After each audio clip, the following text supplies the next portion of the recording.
Hey now, up a little bit late today. It's Thursday, the March 10th. Okay, so I'm just waking up and late. It's 10. It's 10:28. It's 10:30.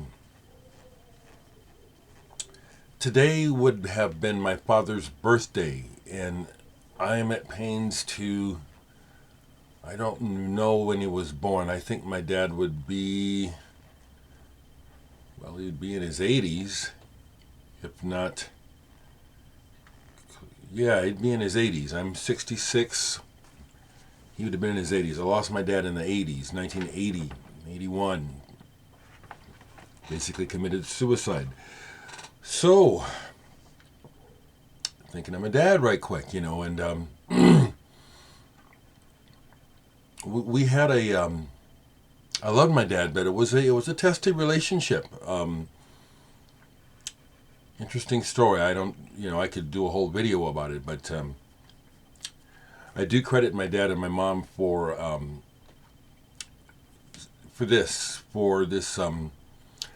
exposing me and my brothers and sisters to the world of music, the entire world of music as a kid. They made sure we heard the classics. They made sure we heard music from around the world as little children. I give them great credit for that. Um, I went to Drastic Plastic yesterday. I'd been thinking first of the month, so I allow myself to get some records that, like anyone, you're on a limited income, so that's when, okay, I'll get some records, and then you try to you try to hold off for the rest of the month, to make that money stretch. But I hadn't been to Drastic Plastic in a while, and I knew that they had something there that was probably still there, had been there for years since it was first reissued.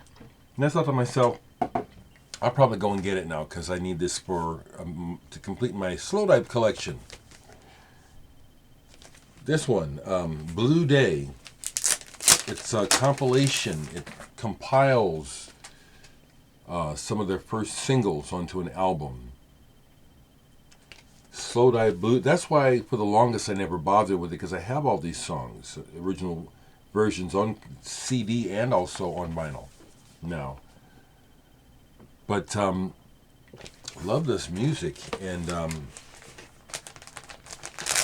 thought to myself, that's a good reason to go to Drastic to see if it's still there and see what else is there.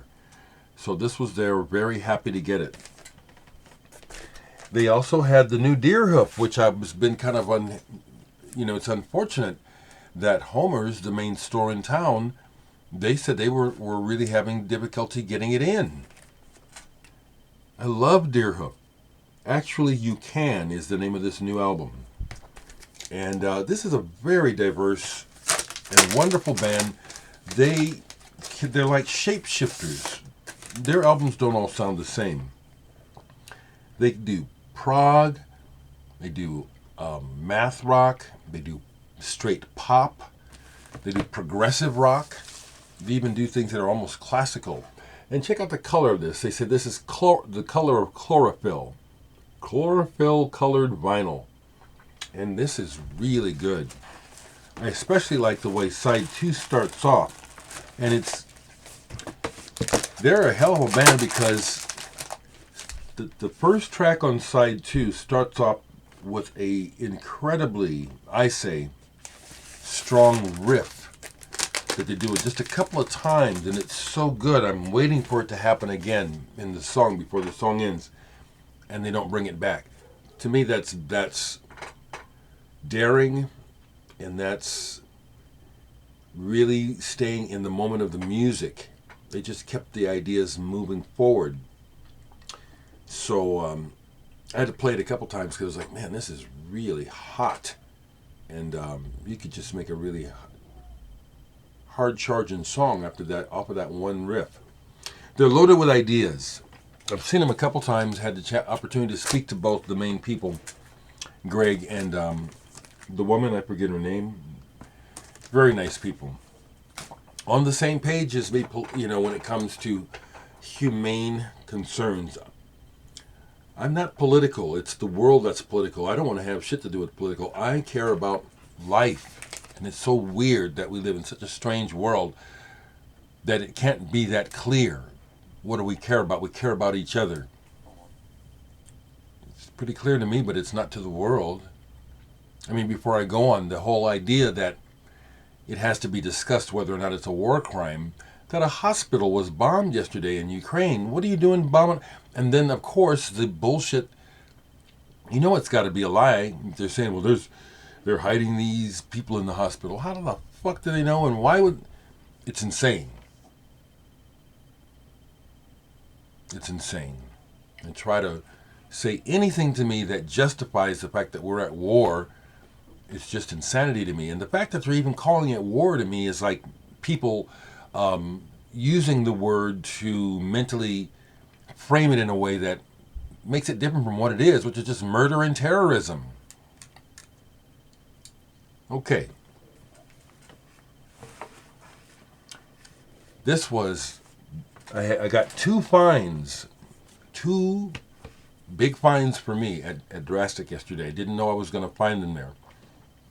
But once I saw this there, I said, of course, where else would I see this? The House of Love, the last album they made, She Paints Words in Red. The House of Love is one of my favorite bands from the UK when it comes to this era of music. I mean, pop to me, guitar-oriented pop, beautiful love song, beautiful songs, beautiful love songs, songs to me that are in the tradition of the Beatles. And yeah, these are great songs. So when I saw that they had this, I said, whoa, score. This is not as strong as their early stuff. How could it be? The halcyon days are over. White vinyl. Nice, I like that. There's a couple of very good songs in here where you hear that Guy Chadwick is a great songwriter. But you can't hit 100 all the time. And when you get older, the inspiration changes. And I can hear that on this album. Real enjoyable though. Really happy to have it. And my big find yesterday, it's about 4 records. This was my big find. Real happy to find this because, again, I was checking with Homer's. I didn't ask Grapefruit about this band because Grapefruit is covering a whole other section of music that they didn't need to bother with this. So when I saw it at Drastic, I said, yes! Why aren't these records showing up in Omaha? Turnstile, I mentioned them to you. This is a newer band. They've been around for, what, about 12 years or so? It's like they're breaking through, I guess, as far as media attention. This is their latest album, Glow On. I really like these guys. Their energy is very strong, very explosive. There's a punk aspect to the music. The rhythm section is tighter than shit. And their riffs. This is just, I love this kind of shit. Now, you know I play in a band, RAF, that has roots in hardcore punk. So I relate to this. These guys play with a lot of energy and they play hard and fast, but they also go and show you they're humans, and they play this stuff that you could almost call prog, shoegaze. This is really good. Glow On. It's not a colored vinyl. I don't need to digest. Just finding it on vinyl was a nice find, because when I look for the records and see how they're doing on Discogs, the prices on their stuff is already pretty high. This is very good. Music of the moment. Now the thing that I'm picking up, because I'm not a lyrics guy, that's not what I'm drawn to. So when I read the lyrics, I get pictures, I get certain impressions. The only thing that really came through lyric-wise on any of the songs here was how I'm picking up on, and I bet this is true, the sentiment that someone in this band, or all these guys, can relate to feeling neglected growing up. I think that's a huge epidemic of humanity that we don't even really grasp. because all of us are so wounded by it. In our lives, we are born, and then our parents are, whatever they're doing, they're in such a mad frenzy to raise us and keep a roof over our heads and do everything they want to, that a lot of kids growing up don't get the love and attention that they need, want, and deserve. And TLC is the song I'm thinking of on here. I need some TLC. And I just think I caught the real message there, is that, we feel, part of this aggressive energy is how we matter, and it's like we want people to care. We want someone to care. We care. I really like this Turnstile band a lot. Okay, I do. I know what I like. So with that in mind, folks were going on and on about the, let me see if I can pull one, about the Dream Pop yesterday, because giving different ideas and what people thought. This is what I think Dream Pop is. This is what I think Dream. And do I have it here? Yeah. And so, like everything is subjective. There's no solid one way of seeing things. So we went from Galaxy 500 to Luna. So see, I think that music is kind of drifty and lazy and kind of cool, but I will listen again. I know the music so much that I can hear it in my head, but I'll actually play some. But this thing that touches me or that I'm interested in, so far, those bands don't have it. Another one that people ask me about is Mercury Rev. I don't associate Mercury Rev with Dream Pop at all. More psychedelia and folk sounds. Like I have this. See You on the Other Side. Where's my other one?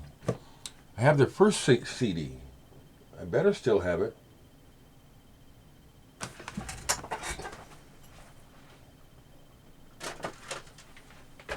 Yeah, this one. This is cool. Your Self-Esteem. This, when they first came out, kind of reminded me at times of the raucousness of Mudhoney as well. I really like this. And then they started to change. But I'm happy to say that I've had an almost private show by the members of Mercury Rev when they came to Omaha. They did a show.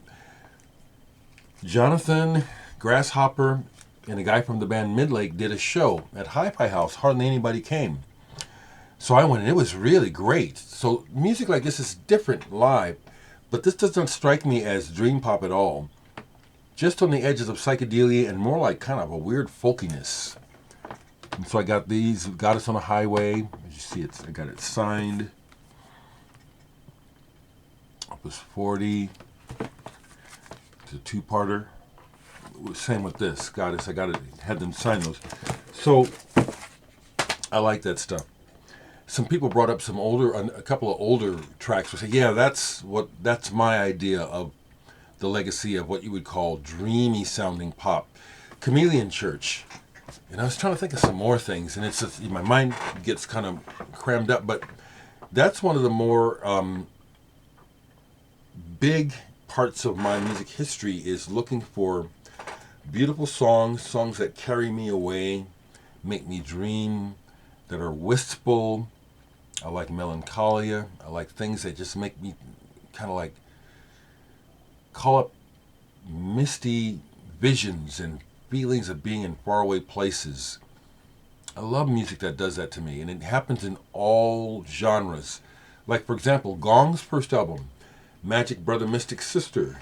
It's right here. You would never... Gong is heavily associated with progressive rock, fusion, psychedelia, and all that. However, on this first album, the very last song, 'Cause You Got Green Hair, again, is a very good example of what I really like. It's very moody, kind of mystical sounding. It sounds like it was recorded like in a faraway place in a different time. Now, to me, that's another example of what dreamy music, dream pop. So how interesting, okay? That's why genres, using that, trying to use a fixed genre term all the time to try to encapsulate music is a disservice, but we have to, it does help. But if you've never heard this album, this whole album is really good. It goes from jazz to rock to space rock, and this is back in '69. So glad I got to meet those folks. So glad I got to see them. Cosmic Drifter, if you do see this, thank you for calling my attention back to Rail NYC's channel. The channel that's about Genesis. I hadn't watched it in a while. The guy is not knowledgeable, but he also does some things that annoy me, where he he'll try to... Anyway, the latest one, I appreciate it. So Cosmic Drifter, thank you. And it got me to playing some Genesis. I haven't played this album in a long time. And this is a heavy album. It's not their best album. It has some of their best parts. But when this came out, it was the senior year of my senior year of high school, '73. And psychologically, I was a mess, like I think a lot of kids are at that age. Graduating from high school, got to get ready for college. I don't know what I'm doing. I'm not really sure where I'm going in life. And there was just a lot of parallels with the story of Rail here that I related to in my own way.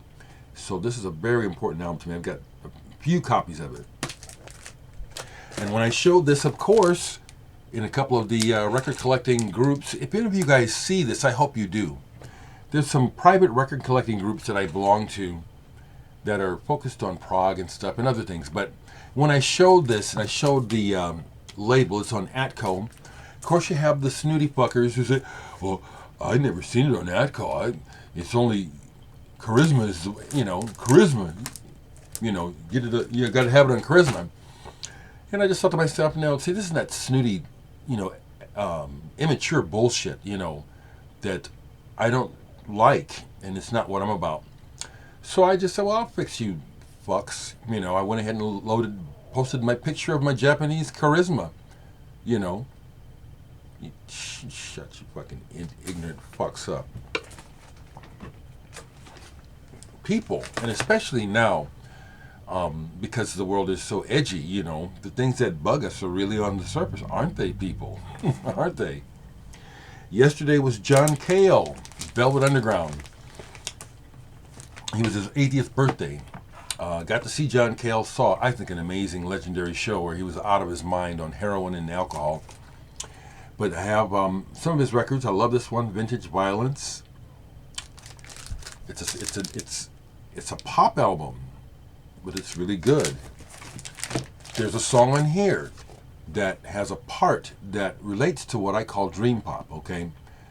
This is a good album, John Cale, Slow Dazzle. The first track on here is called Mr. Wilson, which is about Brian Wilson. And so he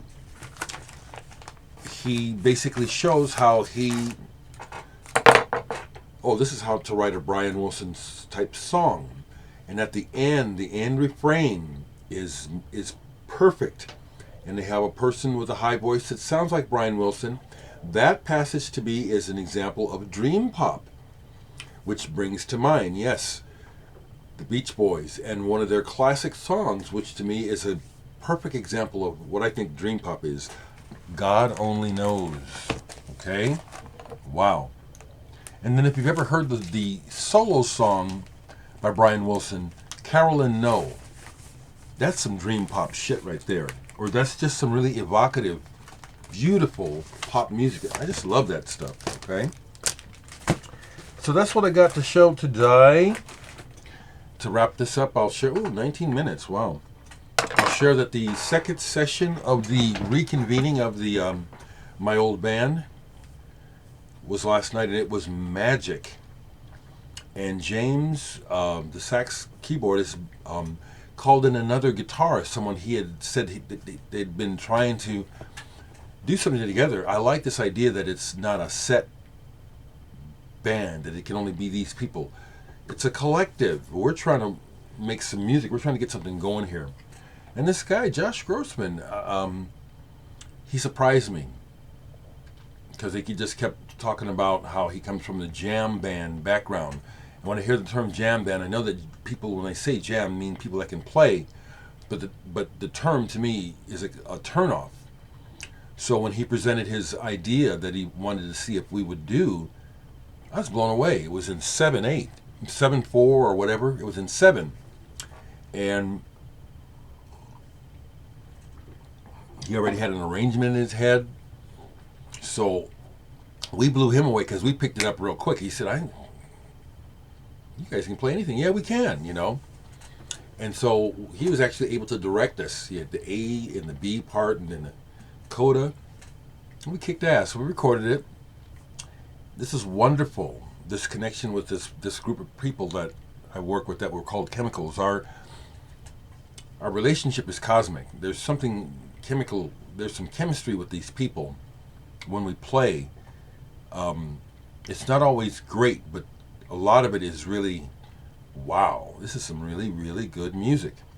So that's the brightest spot in my personal life right now, because I'm just really, I love to watch the news. I love to watch the world. And right now, as you all know, the world is just horrid. And so I just really have to pull back. I can't watch. You know, there are times when I'll just watch on the top of the hour. I'll go through my, 1 hour I'll look at Deutsche Welle. Another hour I'll go to Australia. Another I'll go to France. Another I'll go to Al Jazeera. Another I'll go to Africa. BBC. More. I look at the entire world, okay? It's just been, I inherited that from my dad. Another thought about my dad. So I have to pull back from that. I'm going to do it a little bit today because it's, but the news is just so heartbreaking and insane. Just like King Crimson said on their first album, the fate of man is in the hands of fools. Look at it. How can anyone justify the bombing of that hospital, for example, based on a lie? There's terrorists in there. Well, how do you know? Prove it. How does that justify? See? And I removed a few days ago a comment where someone is trying to. War is terrorism. There's no justification for it. Why are people so fucking crazy? Last thing I'll say, it's not musical, but to me, this is class war. It's not. It's terrorism, but they use that fucking word war. It's class war. Can you and I afford nuclear bombs and missiles to blow up innocent people? Isn't that what's going on? Who's doing that? Who can afford that shit? It's class war. Crazy ass motherfuckers. Okay.